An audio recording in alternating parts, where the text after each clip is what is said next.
أعوذ بالله من الشيطان الرجيم بسم الله الرحمن الرحيم والشمس وضحاها والقمر إذا تلاها والنهار إذا جلاها والليل إذا يغشاها والسماء وما بناها والأرض وما طحاها ونفس وما سواها فألهمها فجورها وتقواها قد أفلح من زكاها وقد خاب من دساها كذبت ثمود بتقواها إذا انبعث أشقاها فقال لهم رسول الله ناقة الله وسقياها فكذبوه فعقروها فدمدم عليهم ربهم بذنبهم فسواها ولا يخاف عقباها. اللهم صل على محمد وعلى آل محمد. حضرت 4 مصرے حاضر کر رہا ہوں، اس کے بعد ایک سلام کے چند نوحے، ایک نوحے کے چند اشعار حاضر کروں گا.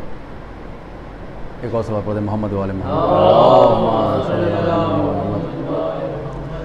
کہ قلب مومن پر جو لکھا ہے وہی لکھا ہے، قلب مومن پر جو لکھا ہے وہی لکھا ہے، اور پڑھ سکے سارا جہاں اتنا جلی لکھا ہے. قلب مومن پر جو لکھا ہے وہی لکھا ہے، پڑھ سکے سارا جہاں اتنا جلی لکھا ہے. اور چاندنی رات میں سجاد اجالوں کی قسم، چاند کو غور سے دیکھا تو علی لکھا ہے. چاندنی رات میں سجاد اجالوں کی قسم، چاند کو غور سے دیکھا تو علی لکھا ہے، چاند کو غور سے دیکھا تو علی لکھا ہے. حضرت ایک سلام کے چند اشعار حاضر کر رہا ہوں، سماع فرمائیں. جو بھی مصروف سلام شہداء رہے،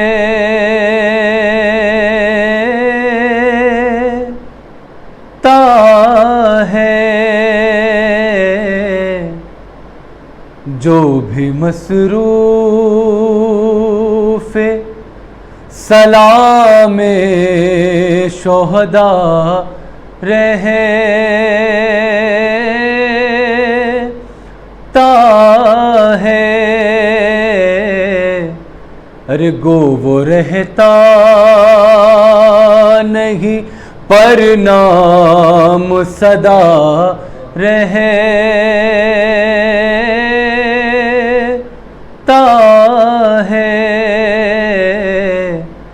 گو وہ رہتا نہیں پر نام صدا رہے، تا ہے. اور شمر کہتا تھا یہی ماں ہے اکبر کی، ارے شمر کہتا تھا یہی ماں ہے علی اکبر کی، کہ جس کا ایک ہاتھ کلیجے پدھرا رہے تا ہے، جس کا ایک ہاتھ کلیجے پدھرا رہے تا ہے، اور شام ہوتے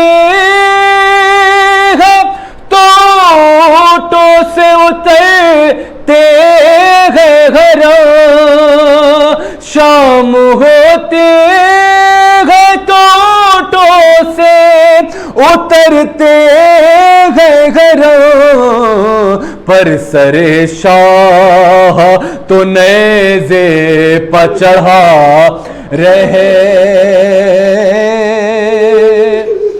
تا ہے، پر سر شاہ تو نیزے پہ چڑھا رہے تا ہے، ارے ہے یہ شرمندگی پانی کے نہ پہنچانے کی، ہے یہ شرمندگی پانی کے نہ پہنچانے کی، نیزے پہ بھی سر عباس جھکا رہتا ہے، نیزے پہ بھی سر عباس جھکا رہتا ہے، ارے آ کے یہ دیکھی بیٹی نے سکینہ سے کہا، آ کے یہ دیکھی بیٹی نے سکینہ سے کہا،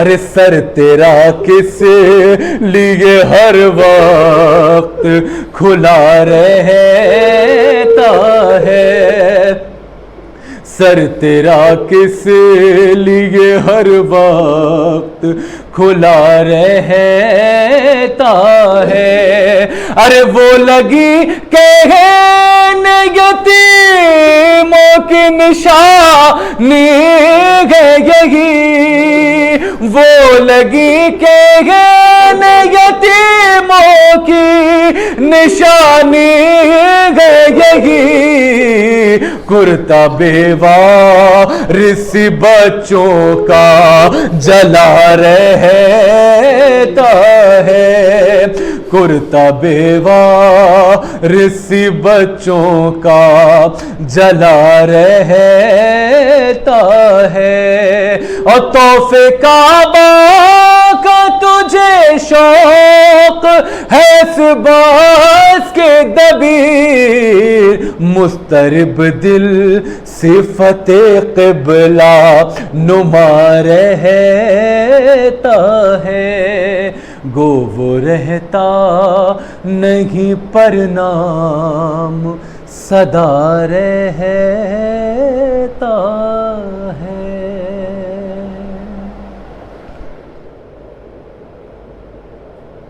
حضرات ایک مرتبہ سورہ ہم اور 3 مرتبہ سورہ توحید کی تلاوت کر کے مرحوم سید اظہار حسین ابن سید انصار حسین مرحوم کی روح کو ایصال ثواب کر دیا گا۔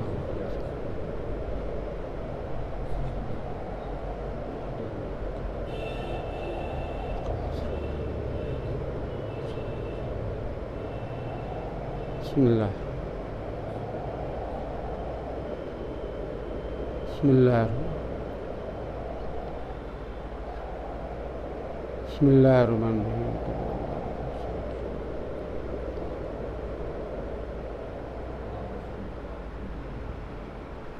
فاتحہ۔ بسم اللہ الرحمن الرحیم۔ ایاک نعبد و ایاک نستعین۔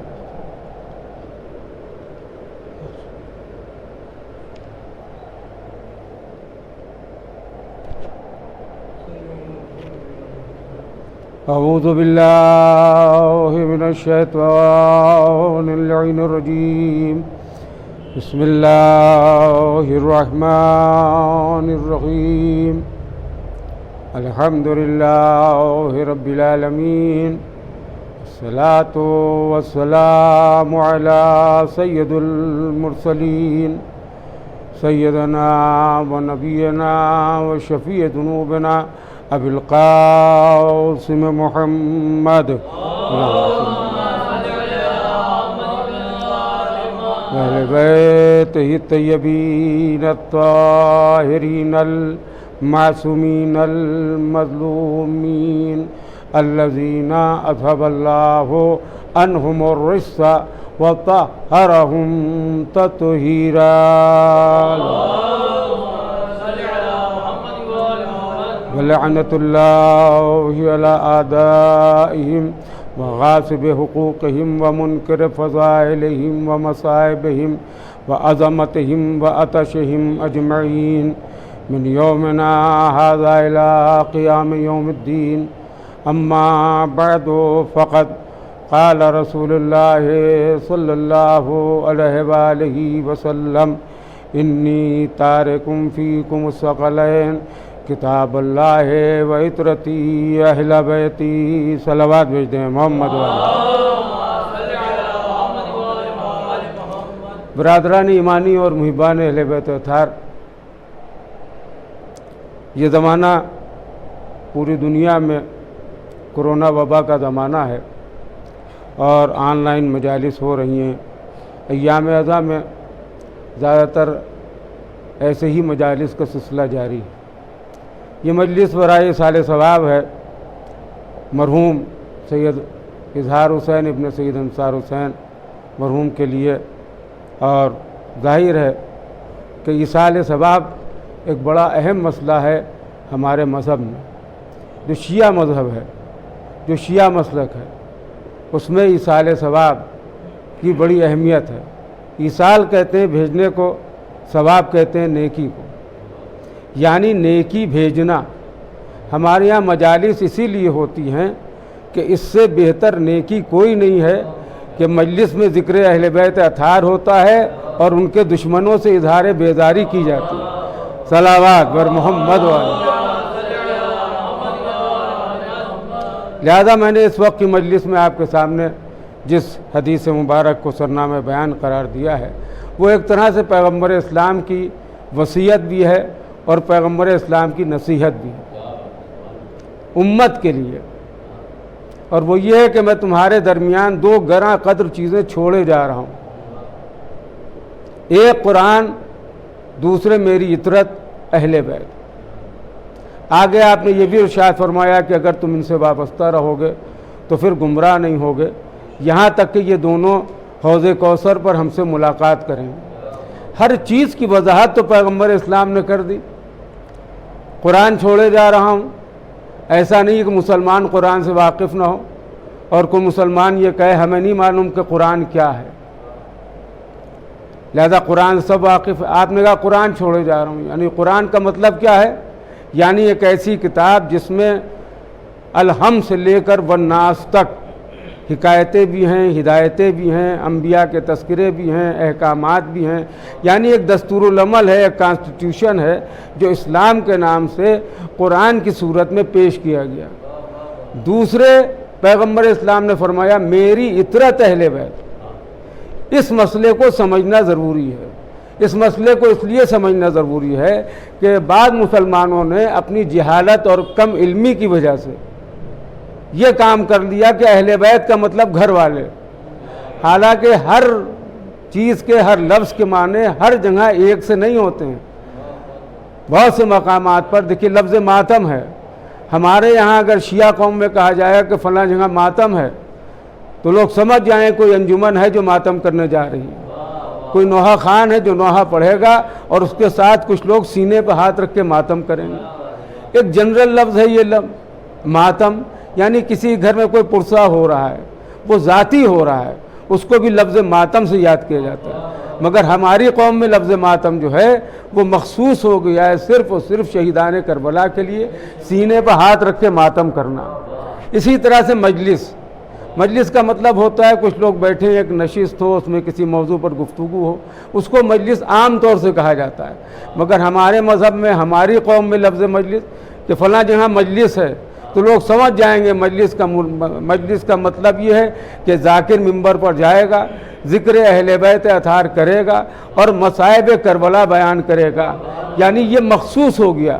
اسی طرح سے اس چیز کو بھی انسان کو، مسلمانوں کو دیکھنا چاہیے کہ اہل بیت کا لفظ تو عام ہے، اہل بیت یعنی گھر والے، گھر کے لوگ، لیکن آیت جس انداز سے خطاب کر رہی ہے اس میں ایسا نہیں محسوس ہوتا کہ سب گھر والے، سب کے گھر والے، حد یہ کہ خود رسول اللہ کے گھر والے بھی اس میں شامل نہیں ہیں۔ اب اس میں کیا ہے؟ اللہ نے ارادہ کیا ہے اے اہل بیت آپ سے نجاست کو دور رکھا جائے اور طہارت کو قریب رکھا جائے، یہ اللہ نے ارادہ کیا ہے۔ اب مسلمان اپنے گریبان میں منہ ڈال کے جھانک کر دیکھیں کہ کیا ان کے یہاں ایسا کوئی مسئلہ ہے کہ گھر والے، کسی کے گھر والے ایسے ہوں کہ جس سے طہارت قریب رہی اور نجاست دور رہی۔ حد یہ کہ جب تاریخ کو ہم دیکھتے ہیں تو پیغمبر اسلام کی بزم میں ایسے صحابہ نظر آ رہے ہیں دو طرح کے، کچھ لوگوں کے قریب طہارت ہے، کچھ لوگوں کے قریب نجاست ہے، کچھ لوگوں سے پیغمبر اسلام محبت کا اظہار کر رہے ہیں، کچھ لوگوں سے پیغمبر اسلام بیزاری کا اظہار کر رہے ہیں۔ اسی طرح سے ازواج رسول، لوگ کہتے ہیں ازواج رسول کو برا نہیں کہنا چاہیے، نہیں کہنا چاہیے، یہ بری بات ہے کہ ازواج رسول کو برا کہا جائے، مگر اگر ازواج رسول کا کردار احکامات رسالت سے ٹکرائے، خدا کے حکم سے ٹکرائے، تو پھر وہ زوجیت کا حق ہی نہیں رکھتی ہیں، ازواج کہاں سے آ جائیں گے؟ صلوات بر محمد والوں۔ لہذا سمجھنا چاہیے کہ اہل بیت کس کو کہا؟ پیغمبر اسلام نے ایک لفظ کے ذریعے اشارہ دے دیا، اطرتی اہل بیت، وہ میری اطرت ہے اہل بیت۔ اطرت اہل بیت کا مقصد کیا ہے؟ اس کا مقصد یہ ہے کہ طہارت، وہ گھر والے جن میں طہارت پائی جائے، پاکیزگی پائی جائے، وہ اطرت ہے۔ اب اطرت کو کیسے سمجھیں؟ اطرت کو آیت تطہیر سے سمجھ لیے، سب سمجھ میں آ جائے گا۔ صلوات اور محمد والا۔ تو اب یہ حضرات جو ہیں اہل بیت اطہار، ان کے لیے میں اکثر کہتا ہوں، ایک جملہ مجالس میں پڑھتا رہتا ہوں کہ پیغمبر اسلام نے اپنی زندگی میں دو کام کیے اور وصیت میں انہی دونوں کاموں کا ذکر کیا۔ دیکھیے پورا مضمون نہیں ہوتا ہے وصیت میں، پوری کتاب نہیں لکھی جاتی وصیت میں، وصیت میں زندگی کے تجربات ہوتے ہیں۔ میں اپنے کسی دوست کو سمجھاؤں کہ دیکھیے اس راستے جائیے گا، اس راستے سے نہیں جائیے گا، یہ کب میں کہوں گا؟ جب تجربہ ہو چکا ہوگا کہ اس راستے سے جانا ہے، اس راستے سے نہیں جانا ہے۔ ویسے ہی پیغمبر اسلام نے جو تجربہ کیا قرآن مجید کے پہنچانے میں اور اہل بیت کو پہچانوانے میں، جو تجربہ آپ نے کیا ہے، بس وہ تجربہ بتا دیا ہے کہ قرآن سے بہتر کوئی کتاب نہیں، جو میری اطرت اہل بیت ہیں ان سے بہتر لوگ نہیں ہیں، ان سے بہتر انسان نہیں ہیں، مخلوق میں ان سے بہتر شخصیات نہیں ہیں۔ لہذا پیغمبر اسلام نے دو چیزوں کا ذکر کیا، جن دو چیزوں کا ذکر کیا اس میں کیا ہے؟ ایک جملہ ہم یہ کہتے ہیں کہ قرآن کو پہنچایا ہے، اہل بیت کو پہچنوایا ہے۔ صلوات بر محمد والوں۔ تو اہل بیت کو پہچنوایا، قرآن کو پہنچایا تو آسانی کے ساتھ نہیں پہنچایا کہ آیت نازل ہوئی اور پہنچا دیا، اور سورہ نازل ہوا اور پہنچا دیا، بھیا تمہارا یہ کام ہے، اللہ کا یہ حکم آیا۔ نہیں، بڑی زحمتوں کا سامنا کرنا پڑا، جناب جبرائیل کو ڈھونڈنا پڑا کہ پیغمبر اسلام اس وقت کہاں ہے۔ کبھی پہاڑ پر نازل ہوئی آیت، کبھی زمین پر نازل ہوئی آیت، کبھی گھر میں، کبھی گھر کے باہر۔ اسی لیے مولا کائنات امیر المومنین علی بن ابی طالب علیہ الصلوۃ والسلام کا ارشاد ہے، آپ یہ فرماتے ہیں تمہیں جو کچھ بھی پوچھنا ہے مجھ سے پوچھو، اس لیے کہ مجھے معلوم ہے کون سی آیت دن میں نازل ہوئی، کون سی رات میں، کون سی پہاڑ پر، کون سی میدان میں، کون سی گھر میں، کون سی گھر کے باہر، کون سی حالت جنگ میں، کون سی حالت امن میں، یعنی ہر چیز کا علم مولا علی کو ہے۔ اس کے بعد بہترین جملہ آپ نے کہا، اگر پوچھنا ہے تو مجھ سے پوچھو، اس لیے کہ میں نے جبرائیل کو آتے ہوئے بھی دیکھا ہے، جبرائیل کو جاتے ہوئے بھی دیکھا۔ صلوات بر محمد والا۔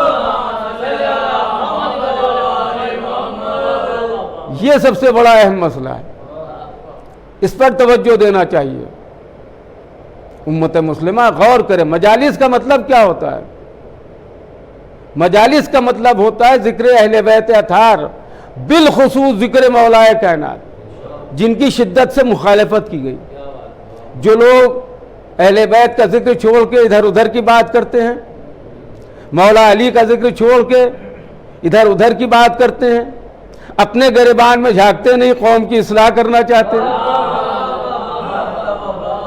یہ بھی سوچنا چاہیے کہ ہم کتنے فرائض کو ادا کر رہے ہیں، ہم کہاں تک کے رائے حق پر ثابت قدم ہیں۔ نہیں، وہ چاہتے ہیں قوم کی اصلاح ہو جائے۔ ہم بیٹھے ممبر کے اوپر، آپ میں برائی ہے، ہم اچھے ہیں،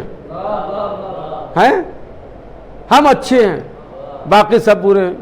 یہ نہیں کرنا چاہیے۔ اچھائی کا مطلب خود بھی انسان اپنے اندر جھانک کے دیکھے کہ ہم میں وہ صفات ہیں جن کی ہم تبلیغ کر رہے ہیں، جس کو ہم بیان کر رہے ہیں، کیا ہم میں وہ چیزیں پائی جاتی ہیں؟ دیکھیے بہترین اخلاق کا نمونہ دیا اہل بیت اطہار میں۔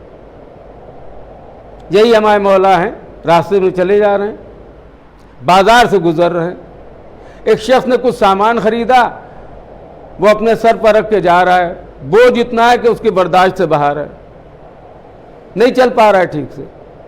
مولا کی نظر پڑی، آپ نے فرمایا لاؤ بھائی یہ بوجھ ہم کو دے دو۔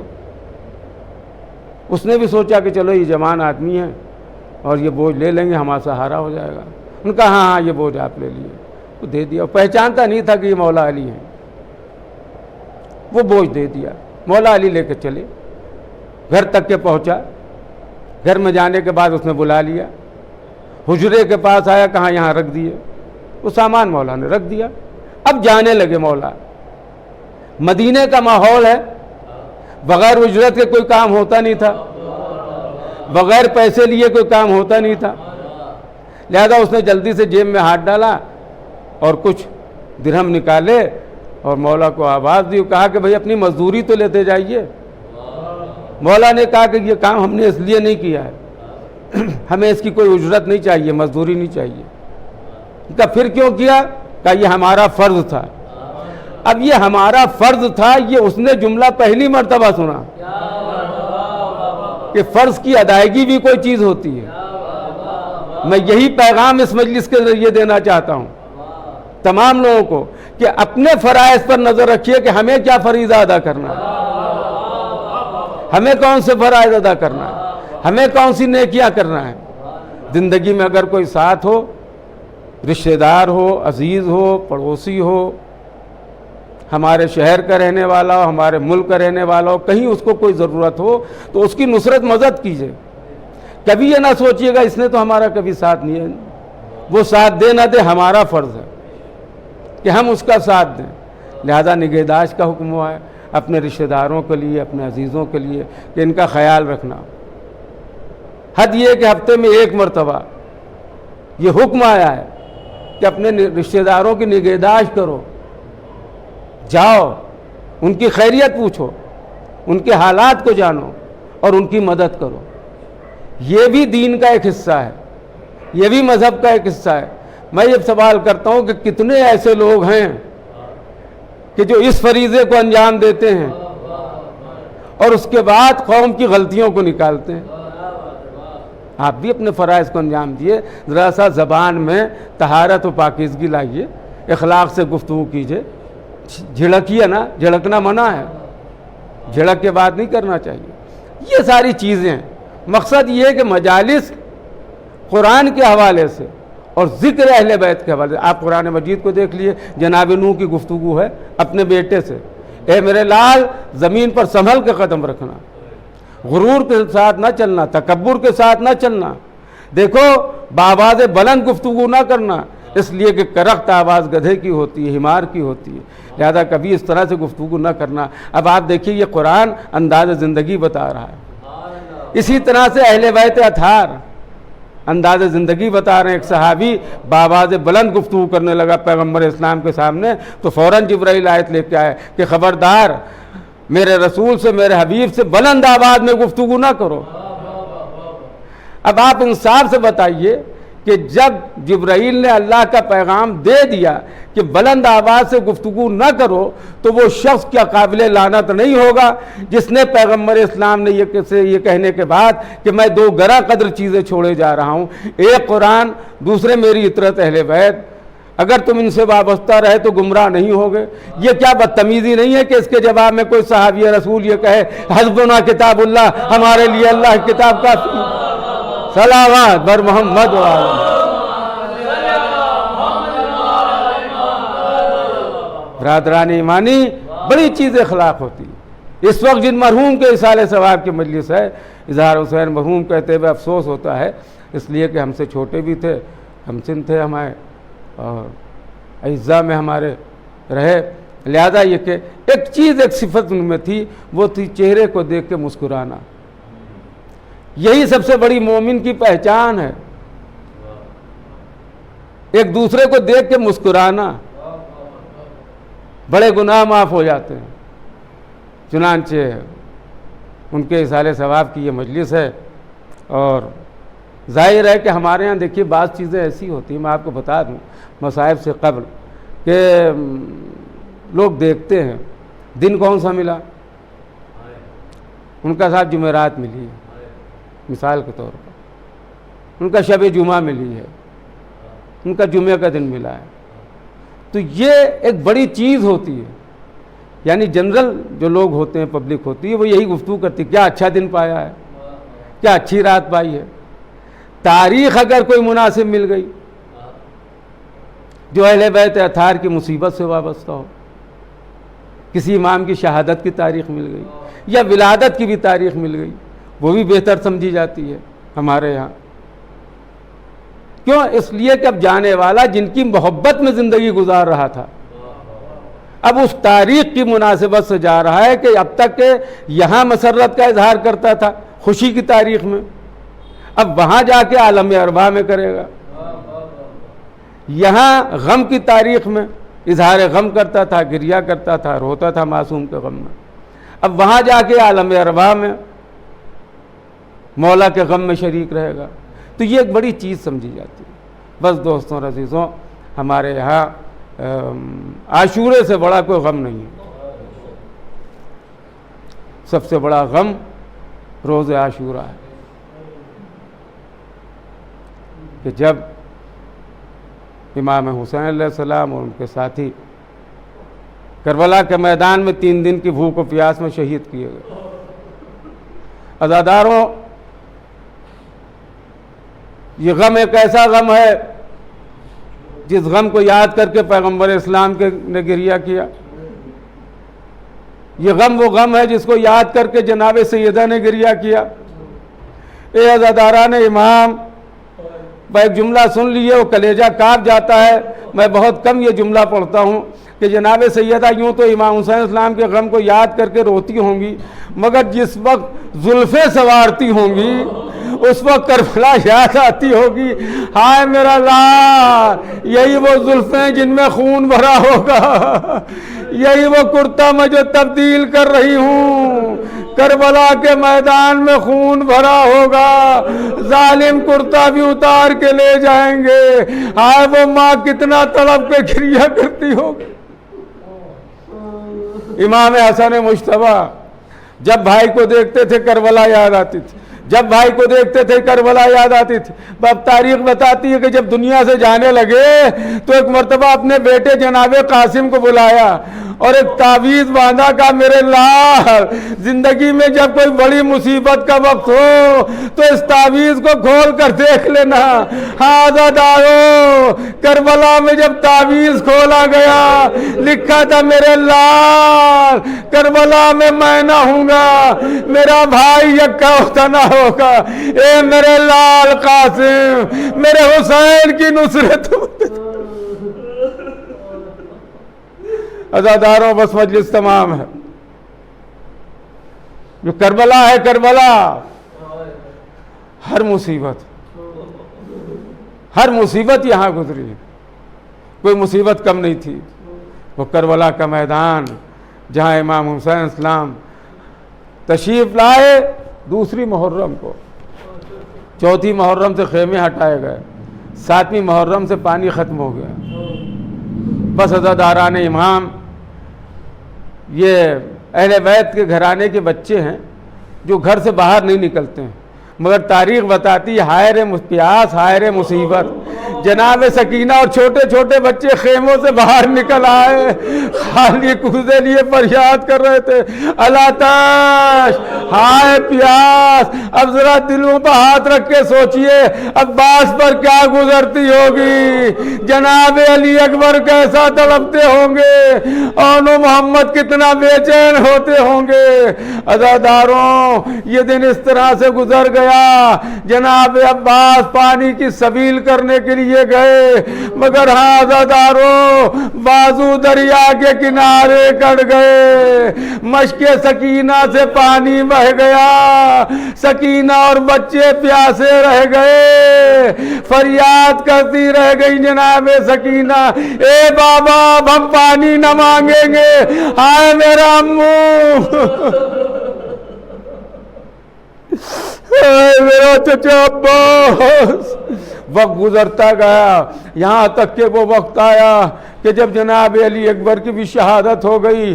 اب حسین یکتا و تنہا ہیں، آج آپ رو رہے ہیں، آپ گریہ کر رہے ہیں، 1400 سال سے زیادہ گزر چکا، ہاں اس کے نام پر گریہ ہو رہا ہے جس نے چوتھے امام سے آ کر کہا تھا میرے لال قید شام سے جب چھوٹ کر مدینے جانا، میرے شیعوں کو میرا سلام کہہ دینا۔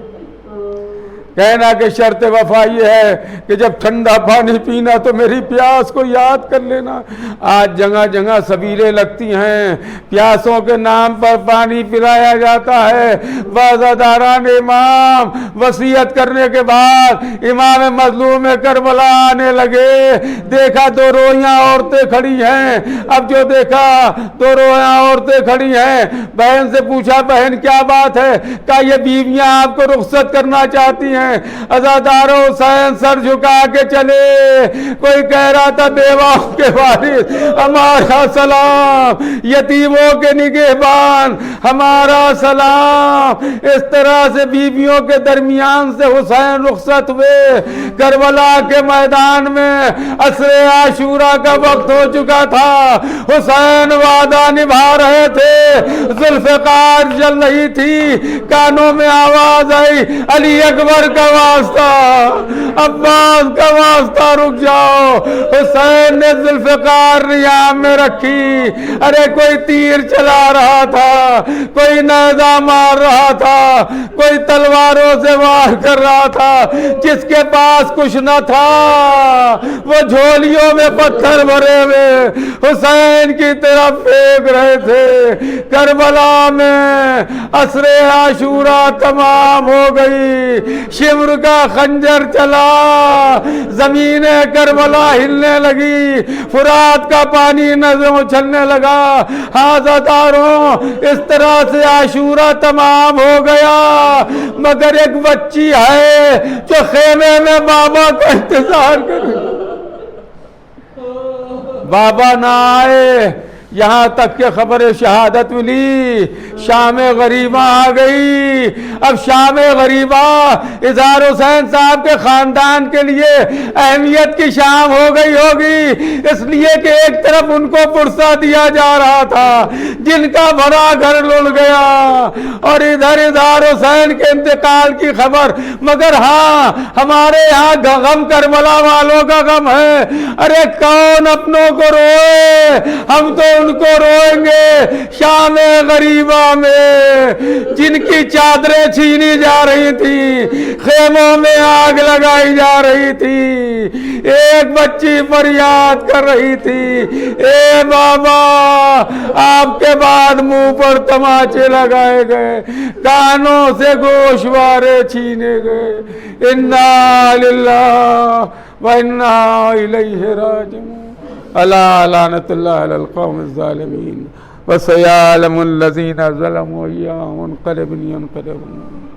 یا رب العزت یا رب العالمین بحق جناب زہرا و ابیہا و بالہا بن حاضرین مجلس کے دن متعلق اے میرے معبود جہاں جہاں شیعان در کرار مظلوم کربلا کے ماتمدار ان کی جان مال عزت آبروں کی حفاظت کرنا، دشمنوں کے شر سے و سازشوں سے بچانا، جنت البقیع مروضوں کی تعمیر ہو جائے، مقامات مقدسہ کی حفاظت رہے، ہم سب کو حج و زیارات عمروں کا شرف عطا ہو۔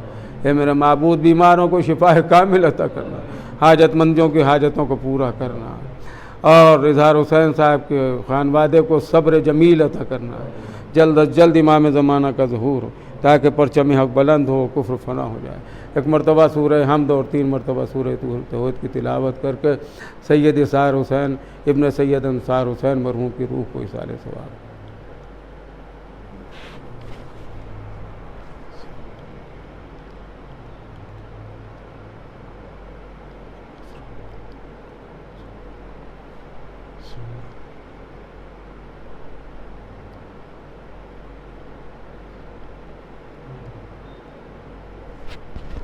حسین یا حسین یا حسین، غم سکینہ کو ملے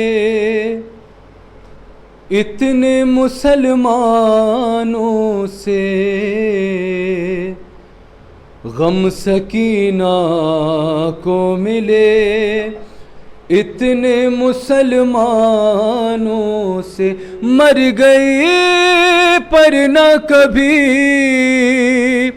مر گئی پر نہ کبھی ہاتھ ہٹے کانوں سے، ہے غم سکینہ کو ملے اتنے مسلمانوں سے، ہے غم سکینہ کو ملے اتنے مسلمانوں سے۔ شام جاتے ہوئے ناقے سے گری یوں بچی، شام جاتے ہوئے ناقے سے گری یوں بچی، مشک غازی کی گری جیسے کٹے شانوں سے، ہے غم سکینہ کو ملے اتنے مسلمانوں سے، ہے غم سکینہ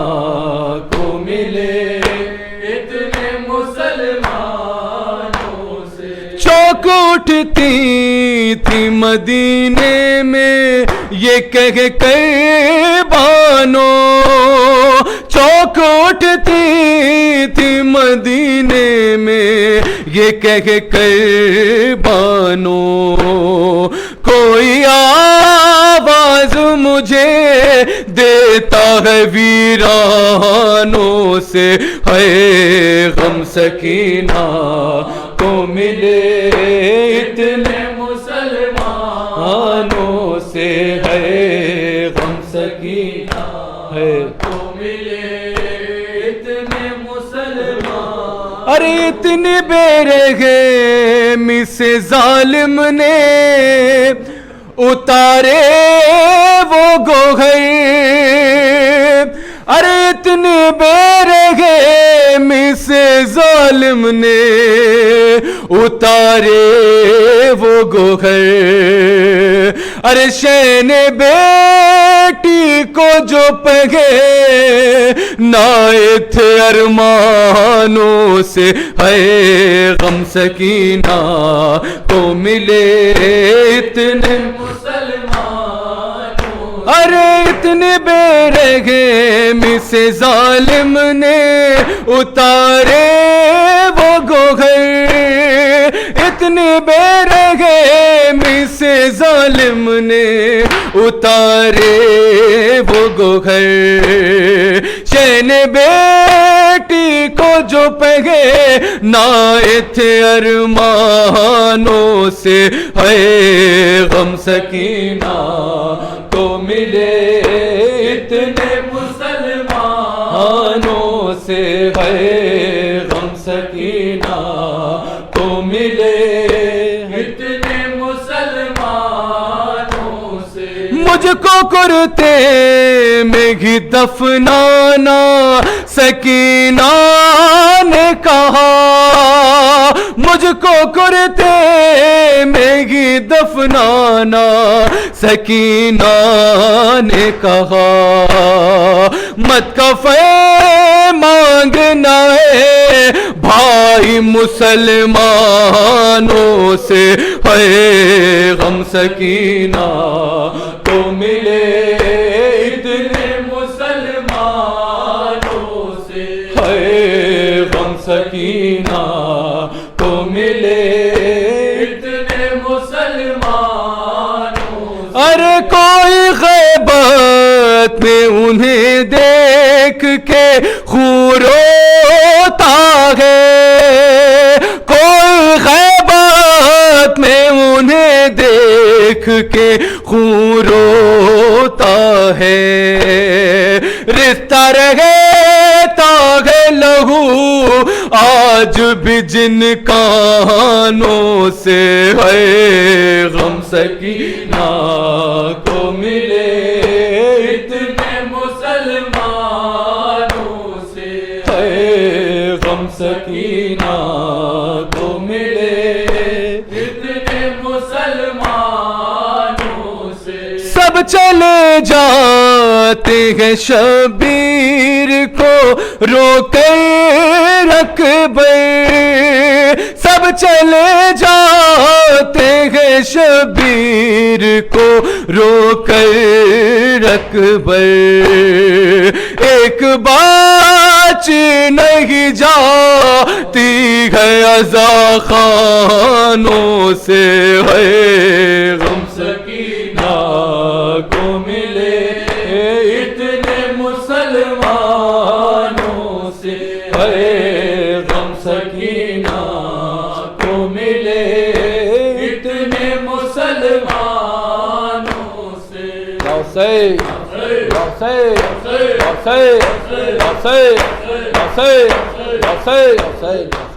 اللہم صلی اللہ